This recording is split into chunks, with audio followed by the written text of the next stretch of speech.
Hello lovely family. तो आज के वीडियो में हम देखने वाले हैं सिंजी फैमिली का एपिसोड नंबर 4।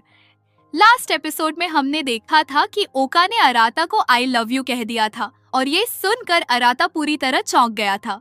स्कूल में वो ये बात शयन को बताता है और शयन भी यही बोलता है कि इसमें इतना चौंकने वाली क्या बात है, क्योंकि देखा जाए तो हम सब खून के रिश्ते वाले भाई बहन तो है नहीं। तो अगर ओका ऐसा कुछ बोल रही है तो इसमें कोई बड़ी बात नहीं है। अगर तुम चाहो तो उसके साथ रिलेशनशिप में भी जा सकते हो, लेकिन अराता इसके लिए एकदम साफ मना कर देता है।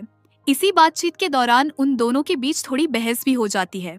बेचारा अराता अंदर से काफी ज्यादा कंफ्यूज था, क्योंकि 2 दिन पहले तक तो वो सब भाई बहन थे और अब अचानक से उसके सामने एक के बाद एक बड़ी बातें सामने आ रही थी। एक तरह से देखा जाए तो 3 लड़कियों ने उसको कन्फेस कर दिया था।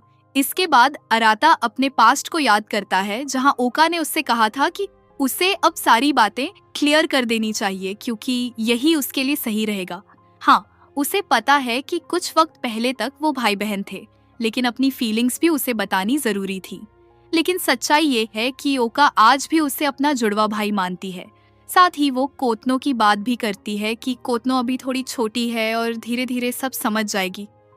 अरादा सोच रहा होता है कि यार, यहाँ भी सब लोग कोतनो को ही सही ठहरा रहे हैं और उससे ही गलत। फिर वो अपने मन में सोचता है कि ये ओका ने अब क्या बोला, उसे फीलिंग्स भी हैं और नहीं भी हैं। मतलब मुझे तो कुछ समझ ही नहीं आया। वो ओका से पूछने वाला होता है, लेकिन तभी ओका फिर से अपने पुराने अवतार में आ जाती है और कुछ उल्टा सीधा बोलकर वहां से चली जाती है। उसके जाने के बाद अराता सोचता है कि अभी मैंने ओका के मुंह से क्या सुना, और उसे डर भी लग रहा होता है कि शायद अब उनका रिलेशनशिप बदलने वाला है। लेकिन सच कहे तो अभी सब कुछ धीरे धीरे और भी बेहतर होता जा रहा है। इसके बाद हमें ओका दिखती है और सच बताऊं तो उस वक्त वो काफी ज्यादा ब्लश कर रही थी। आई लव यू कहने के बाद वो बहुत शर्मा रही थी और सोच रही थी कि शायद उसने मूर्खता कर दी। इसके बाद अराता को दिखाया जाता है जो वर्कआउट कर रहा था। तभी वहाँ मिनामी भी आ जाती है। अराता अपनी वर्कआउट की तारीफें करने लगता है और मिनामी बोलती है कि हाँ, मुझे पता है कि ये तुम्हारा डेली रूटीन है। फिर दोनों वर्कआउट के बारे में बात करने लगते हैं, जहाँ अराता बताता है कि उसे बचपन से ही वर्कआउट करना अच्छा लगता है और अगर वो छोड़ दे तो उसे अजीब सा महसूस होता है। मिनामी भी बताती है कि वो अराता को उनके डैड के साथ लंबे वक्त तक वर्कआउट करते देखती थी। फिर अचानक मिनामी भी ब्लश करने लगती है। तभी एक फ्लैशबैक दिखाया जाता है, जहां वो एडवेंचर पार्क में होती है। वहां सभी लड़कियां शॉपिंग कर रही थीं। मिनामी पूछती है कि ओका आखिर गई कहाँ और उसे ढूंढने बाहर निकलती है। वो उस वक्त वहां पहुंच जाती है जब ओका अराता को आई लव यू बोल रही होती है। ये सुनकर मिनामी चौंक जाती है और चुपचाप वहां से चली जाती है। अब उसे अराता से इस बारे में बात करनी थी, लेकिन उसमें हिम्मत नहीं हो रही थी कि वो बात कैसे शुरू करे। वो बार बार रिहर्सल करने लगती है कि कैसे पूछे। तभी अराता बोलता है कि तुम यहाँ वर्कआउट करने आई हो तो वर्कआउट करो ना। मिनामी डरते हुए ओके बॉस कहती है और वर्कआउट करने लगती है। अराता को लगता है कि उसका बिहेवियर अचानक इतना क्यों बदल गया। मिनामी पूछने ही वाली होती है ओका के बारे में, लेकिन फिर रुक जाती है और कहती है कि वो भूल गई। अराता बोलता है कि लगता है तुम दोनों के बीच फिर से कुछ लड़ाई हुई है। वो समझाने लगता है कि तुम्हें और ओका को इस तरह की हरकतें नहीं करनी चाहिए। मिनामी को लगता है कि शायद वो गलत कर रही है ये सब पूछकर। फिर वो बोलती है कि चलो ठीक है, मेरा वर्कआउट हो गया। अराता बोलता है कि अभी तो शुरू ही किया था और खत्म भी हो गया। मिनामी कोई बहाना बनाती है और वहां से निकल जाती है। बाहर निकलने के बाद मिनामी बहुत गुस्से में होती है, क्योंकि वो ओका के बारे में अराता से पूछ नहीं पाई थी और इस बात से काफी फ्रस्ट्रेटेड थी। इसके बाद अराता बाथरूम की तरफ जा रहा होता है, लेकिन देखता है कि अंदर सेहा पहले से नहाने की तैयारी में थी। वो गुस्से में कहता है कि तुम्हें दरवाजा बंद करना चाहिए था। सेहा बोलती है कि वो किसी एनीमे कैरेक्टर की तरह नहीं है और कई उदाहरण देकर समझाने लगती है। आप लोग समझ ही रहे होंगे कि मैं क्या समझाने की कोशिश कर रही हूँ। वो फिर से माफी मांगती है और कहती है कि शायद अराता उसके पुराने रूप से परेशान हो गया होगा। अराता कहता है कि तुम्हें ये सब कहने की जरूरत नहीं है। तभी उसकी नजर एक ड्रेसेस पर जाती है जो सेहा का होता है। वो उसे उठाकर रखने ही वाला होता है और सोचता है कि सेहा बिल्कुल नहीं बदली है। वो जैसी पहले थी वैसी ही अब भी है। फिर उसकी नजर एक रिंग पर जाती है। वो सेहा से पूछता है कि ये रिंग क्या है। सेहा बताती है कि ये मदर की रिंग है जो अभी भी उसे डीली आती है, लेकिन वो उसे हमेशा संभाल कर रखती है क्योंकि ये उसकी माँ की आखिरी निशानी है।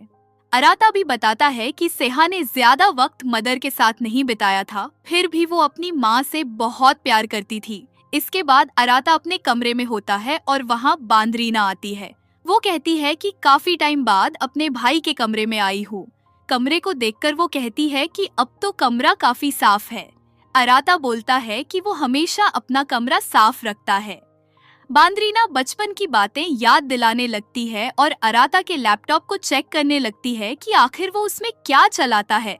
ये देखकर अराता घबरा जाता है और फटाक से लैपटॉप ले लेता है।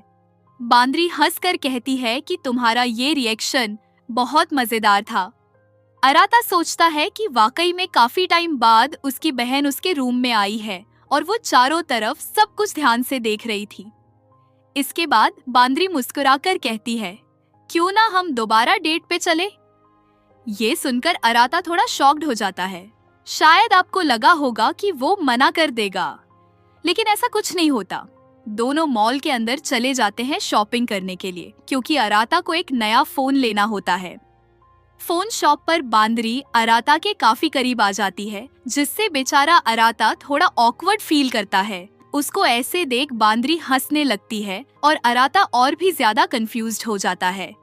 इसके बाद वो लोग मॉल के अंदर घूमते हुए एक मोबाइल फाइनल करते हैं जो अराता को पसंद आता है। जैसे मॉल में होता है ना, जो अच्छा लगे बस वही ले लो। ठीक वैसे ही वो मोबाइल खरीद लेते हैं। फोन खरीदने के बाद शॉपकीपर बताता है कि अभी कपल्स के लिए एक स्पेशल डिस्काउंट चल रहा है। अराता तो बताने वाला था कि हम भाई बहन हैं, लेकिन उससे पहले ही बांदरी अराता के और भी पास आ जाती है और बोलती है, हाँ हम कपल हैं। डिस्काउंट पाने के लिए वो पूरी तरह से एक्टिंग करने लगती है, लेकिन तभी अराता थोड़ा जोर से बोल उठता है, हमें इस ऑफर की जरूरत नहीं है। शॉपकीपर भी थोड़ी शॉक्ड हो जाती है उसकी आवाज सुनकर। बांदरी हंसते हुए कहती है, तुम्हें इतना रिएक्ट करने की क्या जरूरत थी, हम तो आराम से डिस्काउंट ले सकते थे। लेकिन अराता के मन में बस यही चल रहा था कि बांदरी उस वक्त उसके कितनी ज्यादा करीब आ गई थी। इसके बाद बांदरी कहती है, चलो अब आइसक्रीम खाते हैं, क्योंकि वहीं पास में आइसक्रीम शॉप दिखती है। दोनों आइसक्रीम लेते हैं और बैठकर खाने लगते हैं। अराता उसे देखते हुए मन में सोच रहा होता है, सच में ये जब इन सब चीजों को करती है तो बहुत क्यूट लगती है। फिर बांदरी अचानक पूछती है, तुम्हें याद है जब घर पे आइसक्रीम को लेकर हमारी बड़ी लड़ाई हुई थी? और बताने लगती है कि मिनामी ने कोतनो की आइसक्रीम खा ली थी। फिर ओका ने उसे समझाया था कि ऐसा नहीं करना चाहिए। ओका और मिनामी में बहस हो गई थी और कोतनो डर गई थी। इसी बीच अराता थोड़ी अपनी पावर्स की बात छेड़ देता है, लेकिन बांदरी तुरंत बोलती है, भैया प्लीज इन सब टॉपिक्स पर बात मत करो, तुम जानते हो ना मैं साइंस स्टूडेंट हूँ, मेरे सामने ये सब बातें बिल्कुल मत करो। इसके बाद दोनों अपने बारे में, अपनी फैमिली और बचपन की बात करने लगते हैं कि कैसे पहले वो भाई बहन की तरह थे। हाँ, कुछ डायलॉग्स वही पुराने टाइप के थे जो 2-3 बार दोहराए जाते हैं, मैं वो बार बार रिपीट नहीं करूँगा। बांदरी फिर कहती है, भैया सच कहूँ तो तुम काफी अच्छे हो, अगर तुम्हें कभी किसी चीज की जरूरत पड़े तो मुझे बताना, मैं तुम्हारी मदद जरूर करूंगी। इसके बाद हमें कोतनो दिखाई जाती है जो अपने फोन में एडवेंचर पार्क की कोई फोटो देख रही होती है जिसमें अराता ही था। उधर बांदरी अराता के साथ आइसक्रीम खाते हुए एक सेल्फी लेती है और फैमिली ग्रुप में भेज देती है। कोतनो वो फोटो देखती है और कुछ कमेंट करने वाली होती है, लेकिन फिर रुक जाती है। वो सोचती है बांदरी कितनी खुश और क्यूट लग रही है, और ये सोचते सोचते पढ़ाई में ध्यान लगाने के लिए चली जाती है। फिर वापस सीन आता है बांदरी और अराता पर। बांदरी कहती है, अब आइसक्रीम तो खत्म हो गई, अब कहाँ चले? अराता मन में सोचता है, क्या ये अभी तक थकी नहीं? तभी बांदरी को एक मैसेज आता है और वो कहती है, अच्छा ठीक है, मुझे अब कहीं जाना है, हम फिर कभी घूमने का प्लान बनाएंगे। अराता थोड़ी शर्माते हुए बोलता है, तुम्हें शायद अपने बॉयफ्रेंड के साथ डेट पर जाना चाहिए। बांदरी मुस्कुराते हुए कहती है, हाँ हाँ पता है। लेकिन तुम इतने हैंडसम लग रहे थे इसीलिए तुम्हारे साथ आई थी, और इन सब बातों के बारे में ज्यादा मत सोचो। ये कहकर वो चली जाती है। वहां खड़े लोग भी उसे देखकर सोचते हैं, कितनी क्यूट है यार ये। इसके बाद हमें दिखता है कि बांद्री मिनामी को कॉल कर रही होती है और कहती है, मैंने उससे बात करने की कोशिश की थी लेकिन उसने कुछ नहीं बताया। अब आपको अंदाजा लग ही गया होगा कि बांद्री का असली प्लान क्या था। दूसरी तरफ मिनामी काफी परेशान थी। उसके मन में कई सवाल घूम रहे थे। वो दोनों साथ क्यों थे? ओका ने आई लव यू क्यों कहा? क्या वो मजाक कर रही थी? उसी वक्त मिनामी एक पर्सनल मैसेज करना चाहती थी, लेकिन गलती से वो मैसेज फैमिली ग्रुप में चला जाता है। वो घबरा जाती है और तुरंत उस मैसेज को डिलीट कर देती है, सोचते हुए कि शायद किसी ने देखा ना हो। फिर ओका आ जाती है और कहती है, तुम अब तक नहाई नहीं? मिनामी जवाब देती है, नहा रही हूँ, बस जा ही रही थी।